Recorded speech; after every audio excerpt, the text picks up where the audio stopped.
ये देश आरएसएस वालों के बाप का है। इस देश में रहना होगा तो आरएसएस वालों कान खोलकर सुन लो, बाबा साहब अम्बेडकर को मानना होगा। तुम क्या, तुम्हारे पुरखे भी मानेंगे। ये लातों के देवता हैं, बातों से नहीं मानते। आप शेख हसीना को आप बगैर वीजा के आने दीजिएगा, आप बांग्लादेश से हर चीज़ का समझौता कीजिएगा, आप चाइना से कीजिएगा, आप पाकिस्तान से चंदा लीजिएगा, आप पाकिस्तान डे पर बधाई दीजिएगा, आप पाकिस्तान में बिरयानी खाइएगा, आप जिन्ना के मज़ार पर चादर चढ़ाइएगा। और बिहार में कहावत है, काम लीजिए हमारे बाप से और बात लीजिए हमसे। ये बात बनाने में बातूनी आदमी है। कहते हैं अमित शाह जी कि भाजपा और मोदी जी जो कहते हैं वो करते हैं। मैं खुला चैलेंज देता हूँ किसी भी भाजपाइयों को, हर सांसद को 5 गांव आदर्श बनाना था अपने कार्यकाल का। अगर वो आदर्श गांव दिखा दे, हम भाजपा का विरोध करना छोड़ देंगे। है हिम्मत, माँ ने दूध पिलाया। तो भाजपाइयों, आप बताओ कि आपके कितने सांसद हैं और कितने सांसदों ने कितने आदर्श गांव कराए। शर्मा आईएएस का नाम सुना? गुजरात कैडर के। आज तक उनका कोई पता नहीं है। क्यों? बेटियां छीना ना, किसने छीना? वो जो आर्टिकेट लड़की थी उसको किसने अपहरण कराया? ये तो जाके कपिल मिश्रा से पूछिए, बता देगा वो। उसके पास ऑडियो वीडियो सारे मिलेंगे। दिल्ली विधानसभा में बोला था, जाकर पूछिए। बीएचयू के छात्रा के साथ गैंगरेप करने वाले कौन बेटी को छीन रहा? आए दिन उत्तर प्रदेश में, आपने अभी कुछ दिन पहले की घटना देखी होगी, उत्तर प्रदेश में लगातार बलात्कार की घटनाओं में ऐसे इजाफा हो रहा, दिन दुगुनी रात चौगुनी हो रही है। उत्तर प्रदेश के मुख्यमंत्री स्टार प्रचारक बने फिर रहे हैं। वहाँ खाद की कालाबाजारी हो रही है। वहाँ थाने में भतीजी के साथ छेड़छाड़ करने के विरोध करने गए थे, एफआईआर दर्ज कराने गए थे। रास्ते में गुंडे ने, दबंगों ने किस तरीके से वारदात को अंजाम दिया। चित्रकूट में एक मुख बधिर महिला के साथ और उसके 6 वर्षीय बच्ची के साथ कैसे दरिंदगी हुई? कौन लोग हैं ये? क्यों नहीं उनका जवाब देते? उनका जिनका काम लॉ एंड ऑर्डर संभालने का था, महिलाओं को इंसाफ देना था, किसानों को खाद मुहैया कराना था, वो लोग स्टार प्रचारक बने घूम फिर रहे हैं। और आपने कहा कि झारखंड में प्रधानमंत्री जी कहते हैं बेटी छीन लेंगे। आपने छीना जसोदाबेन जी का मंगलसूत्र, आप जवाब दीजिए ना। आप उन्हें छीना। बिल्किस बानो के बारे में आप बताते, आप कन्नौज फर्रुखाबाद पर बोलते। प्रधानमंत्री जी, देश में आए दिन आपने छीना ना उन बेटियों का हक। आप कई पार्टी के लोग थे, ब्रजभूषण शरण सिंह, आप उसके साथ खड़े थे, आपने छीना ना।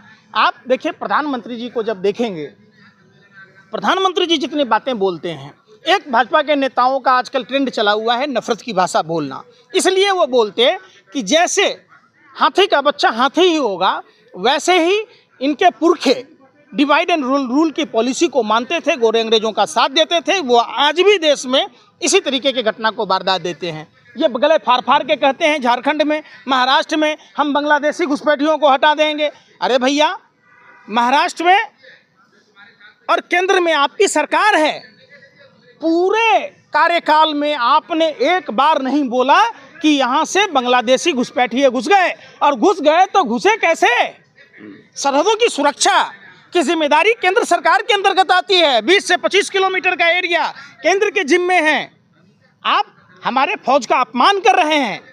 आप चंद वोट के लालच में आप इस तरीके की बयान दे रहे हैं। झारखंड कोई बांग्लादेश का बॉर्डर नहीं है, महाराष्ट्र कोई बांग्लादेश का बॉर्डर नहीं है। कैसे घुसपैठिए घुस गए?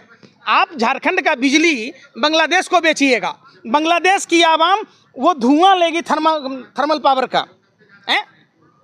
आप शेख हसीना को आप बगैर वीजा के आने दीजिएगा, आप बांग्लादेश से हर चीज़ का समझौता कीजिएगा, आप चाइना से कीजिएगा, आप पाकिस्तान से चंदा लीजिएगा, आप पाकिस्तान डे पर बधाई दीजिएगा, आप पाकिस्तान में बिरयानी खाइएगा, आप जिन्ना के मज़ार पर चादर चढ़ाइएगा, और सजा की। मतलब आप कहना चाह रहे हैं कि भरी मंचों से जो वादे किए जाते हैं या भाषण दिए जाते हैं, उनके द्वारा जनता को सिर्फ बेवकूफ़ बनाया जा रहा है इस देश में। आंख में मिर्ची झोंक रहे प्रधानमंत्री, गृहमंत्री, उनके तमाम दल के नेता। मेरा एक ही बात है कि जब सरहद की सुरक्षा केंद्र सरकार के जिम्मे है, तो ये बांग्लादेशी भारत में कैसे प्रवेश किए? आप कहते हैं देश सुरक्षित हाथों में है, एक तरफ कहते हैं बांग्लादेशी घुसपैठिए झारखंड में घुस गए, महाराष्ट्र में घुस गए। कौन सा सस्ता नशा करते हैं भाजपा? बातें क्यों की जाती हैं? ये लोग गांजा पीते हैं, ये लोग नशे में धुत हैं, इनको नहीं पता है कि सरहद कैसे संभालनी है। आपने ही तो नारा बोला था सरहदों की सुरक्षा की बात। कैसे सरहद प्रवेश करके बांग्लादेशी भारत में घुस गए, झारखंड और महाराष्ट्र में। क्या कर रहे थे अमित शाह जी? अमित शाह जी शर्म कीजिए, जहां दिल्ली में लॉरेंस बिश्नोई के गुर्गे आए दिन हवाई फायरिंग कर रहा है, लोगों को डरा रहा है, धमका रहा है, रंगदारी मांग रहा है, देश में हत्याएं करा रहा है। दूसरी तरफ आप चुनाव प्रचार में स्टार प्रचारक बने हुए हैं। जो दिल्ली, जिस दिल्ली में आप रहते हैं, जिसका हवा इतना प्रदूषित है, आपने कभी उस पर काम नहीं किया। दिल्ली के लोगों से आप जो टैक्स लेते हैं अमेरिका इंग्लैंड की तरह लेते हैं और काम सोमालिया की तरह भी नहीं करते हैं। आप दिल्ली में देखिए आज क्या परिवहन की व्यवस्थाएं हैं, क्या जाम की हुई हैं। यमुना मैली हो गई, छठ तक आप मीडिया के लोगों ने दिखाया, यमुना में झाग बन रही है, यमुना प्रदूषित हो गई, गंगा में ये हो रहा है। अरे भैया, नमामि गंगे प्रोजेक्ट के तहत जिस यमुना और गंगा को साफ सफाई करानी थी, उसके पैसे आपने कहाँ खर्च किए? क्या आपने अपने पार्टी कार्यालय बनाने में खर्च किए? आज तक माँ गंगा और माँ यमुना का सफाई नहीं हो पाया। आप इतने बेशरम हैं, खुदगर्ज हैं सत्ता के लिए, आप धर्म के साथ साथ देश को बदनाम कर रहे हैं। लेकिन बात यह है, जहां बेटी पढ़ाओ बेटी बचाओ का नारा दिया जाता है, मंचों से वादा किया जाता है और तमाम विपक्षी पार्टियों पर आरोप लगाया जाता है बीजेपी के द्वारा कि वो आपकी बेटियां छीन रहे हैं, लेकिन मणिपुर में डबल इंजन की सरकार है, उत्तर प्रदेश में डबल इंजन की सरकार है, मध्य प्रदेश में डबल इंजन की सरकार है, हरियाणा में डबल इंजन की सरकार है। वहाँ महिलाओं बेटियों के साथ जो घटनाएं होती हैं उस पर क्यों नहीं बोला जाता है? देखिए कैसे बोलेंगे। लखनऊ में रेप पीड़िता के कपड़े फाड़े, धमकी दी, कौन है? आप अगर एक एक घटना देखेंगे तो आए दिन वहाँ यही काम खेला होता है। उत्तर प्रदेश में BHU के छात्रा के जो गैंगरेपी थे उसको किसने छोड़ा? उत्तराखंड में नर्स के साथ किया हुआ, उत्तराखंड में अंकिता भंडारी के साथ क्या हुआ? आपने देखा होगा देश की पहलवान बेटियों का क्या हुआ। मणिपुर तो ये बोलते ही नहीं, मानो मणिपुर का मौ शब्द ऐसा हो गया भाजपाइयों के लिए कि इनकी पतलून गीली हो जाती है, इनको छठी रात का दूध याद आ जाता है। मणिपुर का मौ नहीं बोल पाते, चाइना का चौ नहीं बोल पाते, महंगाई का मौ नहीं बोल पाते, बेरोजगारी का बौ नहीं बोल पाते, औ से ज्ञ तक का ज्ञान नहीं है इनके नेताओं को। खाली कहिए, बिहार में कहावत है, काम लीजिए हमारे बाप से और बात लीजिए हमसे। ये बात बनाने में बातूनी आदमी है। कहते हैं अमित शाह जी कि भाजपा और मोदी जी जो कहते हैं वो करते हैं। मैं खुला चैलेंज देता हूँ किसी भी भाजपाइयों को, हर सांसद को 5 गांव आदर्श बनाना था अपने कार्यकाल का। अगर वो आदर्श गांव दिखा दे, हम भाजपा का विरोध करना छोड़ देंगे। है हिम्मत, माँ ने दूध पिलाया। तो भाजपाइयों, आप बताओ कि आपके कितने सांसद हैं और कितने सांसदों ने कितने आदर्श गांव कराए? जवाब दो। लेकिन सवाल तो यही उठता है ना कि जब चुनाव आते हैं तभी धर्म सामने आ जाता है, जातियां सामने आ जाती हैं। बीजेपी वालों का कहना है कि कांग्रेस संविधान को मानती नहीं बल्कि संविधान की तौहीन कर रही है। देखिए कैसे देखते हैं? बाबा साहब अम्बेडकर का पुतला किसने जलाया था? किसने अपने कार्यालय पर 55 साल तक झंडा नहीं फहराया? आप बताओ क्यों? ये देश RSS वालों के बाप का है। इस देश में रहना होगा तो RSS वालों कान खोलकर सुन लो, बाबा साहब अम्बेडकर को मानना होगा। तुम क्या, तुम्हारे पुरखे भी मानेंगे। ये लातों के देवता हैं, बातों से नहीं मानते।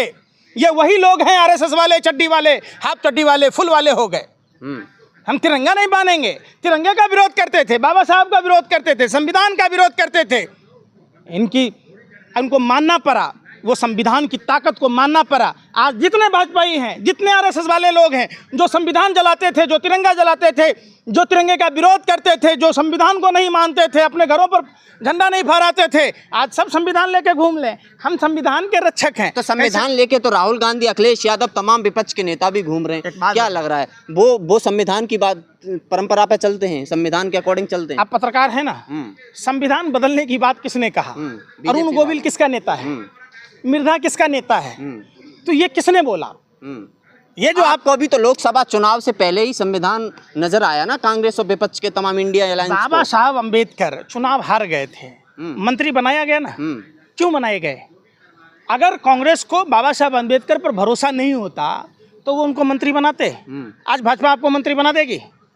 ये तो बीजेपी कह रही है ना, भाजपा कह रही है। बीजेपी जो इंडिया अलायंस को भी तो संविधान तभी नजर आया जब लोकसभा चुनाव आ गया। संविधान कब लागू हुआ? 1950 में। उस समय किसकी सरकार थी? कांग्रेस। आज तक किसकी सरकार थी? तो संविधान पर भरोसा तो तमाम दलों को था, सिर्फ नहीं था तो भाजपा आरएसएस के लोगों को नहीं था, जो बाबा साहब का विरोध करते थे आज वो बाबा साहब के आगे नतमस्तक होते हैं। जो संविधान को नहीं मानते थे आज संविधान को चूमते हैं। ये संविधान की ताकत है। सबसे बड़ा सवाल है कि आप का खून उस समय खौलता है और उस समय आप खबर दिखाते हैं जब भाजपा पर बात आती है। तिरुपति बालाजी में गाय की चर्बी, सुअर की चर्बी, मछली की चर्बी से घी प्रसाद, तो एक बात बताइए, वही प्रसाद अयोध्या तक बांटे। अगर यही केंद्र में भाजपा की सरकार नहीं होती तो भाजपाई, आरएसएस, बजरंग दल, विश्व हिंदू परिषद सब सड़कों पर नाच रहे होते, तांडव कर रहे होते। हिंदू धर्म खतरे में, आज इनका धर्म खतरे में नहीं है। आज हिंदू धर्म की आस्था का सवाल नहीं है। ये इतने नपुंसक हो चुके हैं कि उस घी कंपनी का विरोध नहीं कर सकते, चूंकि चंदा दो धंधा लो। सीधा सा बात है। आप बताइए ना, आज हिंदू धर्म का भावना आहत नहीं होता है। जिस हिंदू धर्म में 84 लाख योनियों के भरण पोषण की बात होती है, जहां पेड़ को पूजा जाता है, चींटियों को पूजा जाता है, पक्षियों को पूजा जाता है, कुत्तों को पूजा जाता है, गाय को पूजा जाता है, सांप को पूजा जाता है, वहां इंसान से नफरत की बात कौन करता है? क्यों हिंदू धर्म का व्यापार करते हो? क्यों हिंदू धर्म का राजनीति करते हो? क्यों हिंदू धर्म को बदनाम करते हो भाजपा और आरएसएस? कौन है कि हमने ये स्कूल बनाए, हमने कॉलेज बनाया, हमने शिक्षा का स्तर उठाया, हमने रोजगार बढ़ाए? तो है ही नहीं, करने को कुछ भी नहीं है। क्या करेगा वो? लेकिन वो तो कहते हैं चुनाव की रैलियों में बड़े बड़े भाषण के दौरान कहा जाता है कि विदेशों में डंका बज रहा है। आपने कनाडा में अभी देखा कि मोदी जी के पुतले जलाए जा रहे हैं। देखिए, कहीं डंका नहीं बजता है। प्रधानमंत्री जी विदेश का दौरा जाते हैं तो वहाँ अपने औद्योगिक मित्रों को लेकर जाते हैं। वो एक तरह का इवेंट है। अपने मुंह में लाली या पहुना के मुंह में छाली। देश में मणिपुर की घटना पर नहीं बोलते। दिल्ली में इतनी अपराध की घटनाएं बढ़ गई है कि दिल्ली तो मानो क्राइम कैपिटल हो गया है। और गृह मंत्री ताल ठोक रहे हैं झारखंड में, महाराष्ट्र में, जहाँ चुनाव होता रहा। भैया कुछ तो शर्म करो। जिस दिल्ली में आप रहते हो आपने उसको क्राइम कैपिटल बना दिया। आप यहाँ दिल्ली देखिए किस तरीके से दहशत में लोग जीने को मजबूर हैं। आप इसके बारे में नहीं सोचते, आप सिर्फ और सिर्फ पार्टी के विस्तार में सोचते हैं। तो देश की जनता सब समझती है, भोली है, लेकिन समझते सब जरूर है, बुद्धिमान है, ज्ञानी है, भारत ज्ञानियों की धरती है। भाजपा का देश से सुपरा साफ।